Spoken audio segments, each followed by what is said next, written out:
너 자유해봤어? 좀 창피해요. 좀 그래요. 부모님께 말하기 힘든 아이들의 속사정도 있다. 아이들이 평균적으로 자유에 대해 알게 되는 시기는 안녕하세요. 이시훈 성교육 와이미의 이시훈 강사입니다. 우리 아들이 자유를 알긴 알까요? 너무 많이 하게 되면 어떻게 하죠? 아들 메신저 대화 속에서 자유 얘기 아무렇지도 않게 하던데 걱정이 된다라는 말씀을 참 많이 듣게 됩니다. 자, 과연 우리 아이들이 평균적으로 자유를 알게 되는 시기는 언제인지, 행동으로 시작하는 시기는 언제쯤인지, 어떤 과정을 겪는지, 어떤 위험성이 있는지, 그리고 우리 아들이 어떻게 판단하고 조절해 나갈 건지 종합적으로 준비해 보았습니다. 오늘 영상 끝까지 봐주신다면 3가지를 얻어가실 수 있을 거예요. 첫 번째, 아이들이 자유를 알게 되는 과정과 그 속사정. 두 번째, 아이들이 자유에 대해서 자주 묻는 질문에 강사가 직접 대답합니다.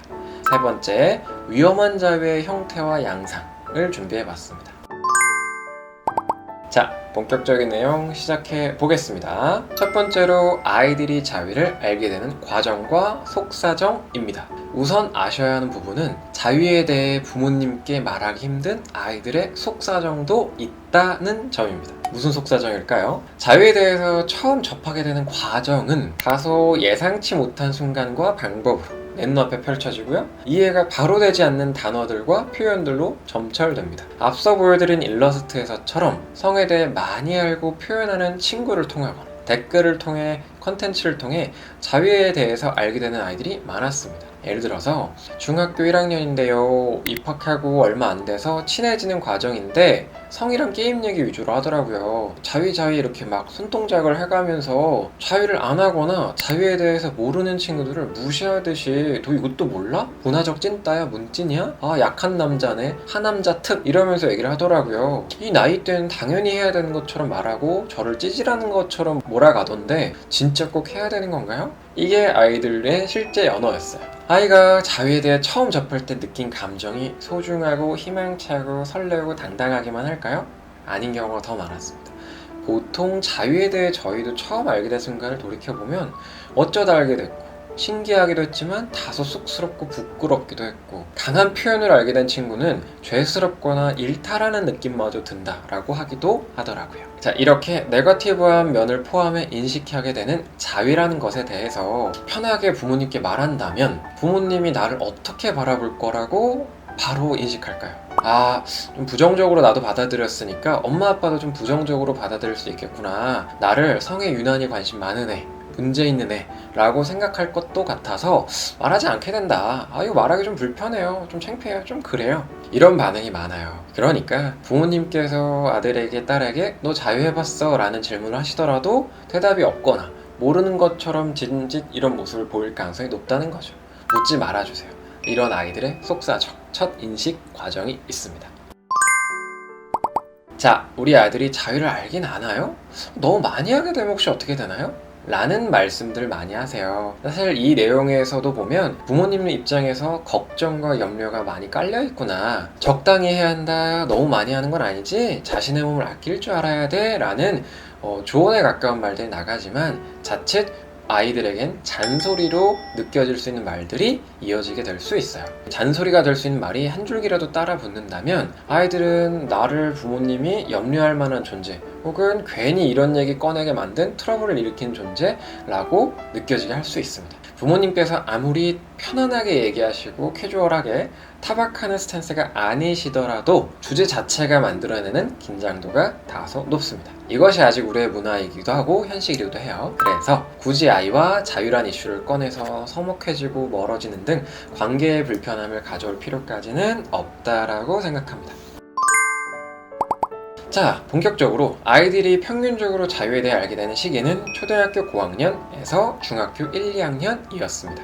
예외적으로 초2, 3 때부터 알게 된 아이도 있지만 일반적인 스펙트럼 안에서 빠른 아이들의 경우에는 초4, 5 때 첫 인식이 시작되는 경우도 많았는데, 수다는 수련회, 캠프, 학원 차량 등에서 친구나 형을 통해 알게 되었다가 많았습니다. 컨텐츠 안의 내용, 컨셉에서, 혹은 그 컨텐츠 댓글에서, 혹은 친구와의 채팅, 게임 채팅 속 대화에서 알게 되었다가 그 다음이었습니다. 자, 그런데 이렇게 관심이 있는 경우 없는 경우 섞여 있는 아이들 사이에서도 보통 초등학교 6학년 혹은 중학교 1, 2학년이 되면 친구들끼리 이 얘기 저 얘기 하는 과정에서 자연스럽게 알게 됐다는 과정이 보편적이었어요.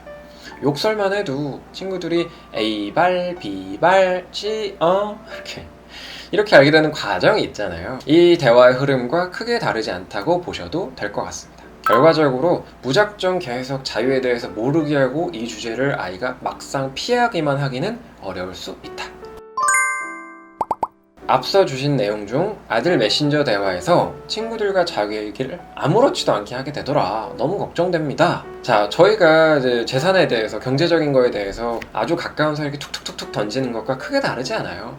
저희가 주식 얘기, 코인 얘기, 투자 얘기하는 것만큼 아이들이 자유 얘기를 툭툭툭툭 아주 친한 사이끼리 툭툭툭툭 하는 경우 많을 수 있어요. 이 상황에서 부모가 개입한다면 어떤 일이 벌어질까요? 저희도 재산 얘기, 투자 얘기하고 있는데 저희 부모님이 갑자기 이 대화방에 들어오시거나 개입한다면 불편하겠죠? 성에 대해서, 자유에 대해서 친구랑 얘기했던 거 부모님이 알고 얘기를 하시거나 개입하게 되면 우리 아이는 엄마 아빠의 기대대로 혹은 바람대로 자유에 대해 딱 잘라 멈추거나 조절하거나 바로 바뀔까요? 보통은 안 걸리게, 티 안 나게 하게 되더라.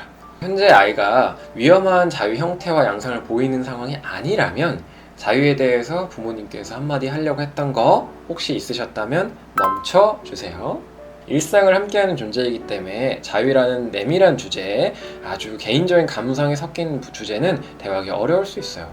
시험 성적 얘기, 스마트폰 사용 시간 얘기할 때는 너 몇 시간 봤어? 너 시험 잘 봤어? 못 봤어? 기특하다, 이렇게 긍정, 부정, 훈육 여러 가지가 막 섞여서 얘기하시다가 자유에 대해 얘기할 때는 그럴 수 있어, 할 수도 있어, 너무 과하게 하지마, 좋지 않아요. 어색해요. 아이 입장에서 약간 가식 같다고 느끼는 경우도 많더라고요. 부모가 자유에 대해 미리미리 언급해주는 게 좋다. 자위수건을 만들어서 이 수건은 존중해서 너가 자유할 때 써라, 이런 방향들이 교육제적으로는 욕심을 내볼 만한 캠페인 정도로 생각할 수 있을 것 같아요. 그러나 아이 입장에서 들어보면 굉장히 부담스럽다고 합니다. 자위 많이 하면 키 안 큰다 혹은 뼈 삭는다 라고 하시거나 좋은 휴지를 넣어주겠다, 가급적 크리넥스 각티슈를 넣어주겠다 같은 20년 전 교육 내용도 이제는 그 수명을 거의 다 했다고 생각하셔도 될 것 같아요. 보통 방에서 휴지 써가면서 하는 경우보다 샤워하면서 해결하는 경우가 많거든요. 자, 그렇기 때문에 부모님께서는 알고도 모른 척 해야 한다를 추천드립니다. 부모에게 대화를 걸어오고 아이가 질문도 한다면 자연스럽게 얘기 나누셔도 돼요. 그러나 아이가 먼저 자유에 대한 대화를 원하지 않는 대다수의 경우라면 아이 입장을 존중해서요. 침묵도 하나의 메시지입니다. 아이는 이미 자신의 메시지를 내고 있는 거예요. 침묵, 존중해주세요.